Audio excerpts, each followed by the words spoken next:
the difference between a cream primer and a gel primer, then please keep on watching. Hi guys, my name is Muskan Hingorani and I'm a professional makeup artist, and in today's video I'm going to be talking about primers. I'm going to be discussing about the difference of a cream and a gel primer. So what are we waiting for? Let's get started. So let's start with what is a primer. A primer is a base that you apply on your face before foundation and other products on the face.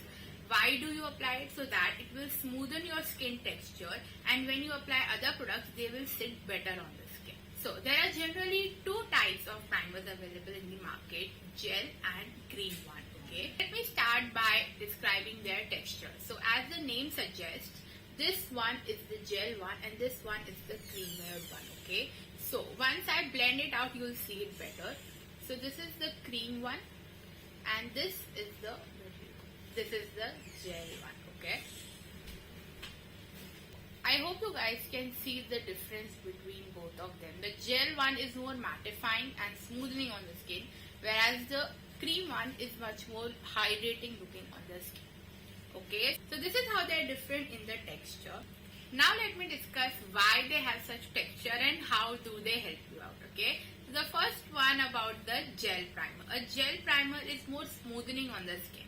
So it is great for people who have pores, who have a lot of texture, basically bumps on the skin, uneven skin, rough skin if you may. So for those people a gel primer is better. It will easily help you to smooth out that base, and then the foundation will sit on a more smoother base. Whereas the cream primer is ideal for people who have dry skin, who lack moisture on the skin, and they need something that will hydrate their skin. On top of a moisturizer, they need something even more to hydrate it. So that's when a cream primer comes to play. Now coming on to how it sits on the skin.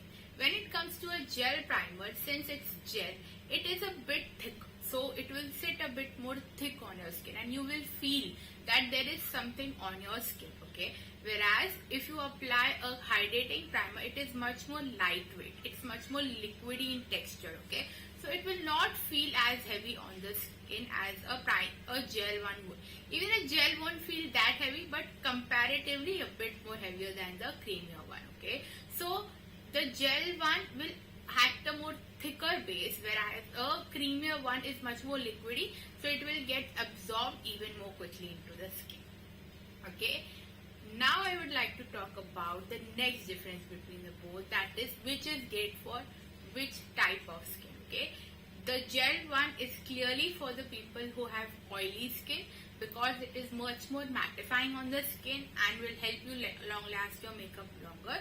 Whereas a cream one is for people with dry skin, because it will hydrate your skin and it will give it more moisture, which will help you lock in the makeup for a longer period of time. Next, I would like to discuss which one is ideal for what type of wear. Okay, when you're on heavy duty makeup, on events, or you want your makeup to last you all day long, or if you're going for a party or a function or something like that, then I would suggest go for a gel primer, because it is much more heavy duty. It will help you make your makeup last all throughout the day. It is very heavy duty.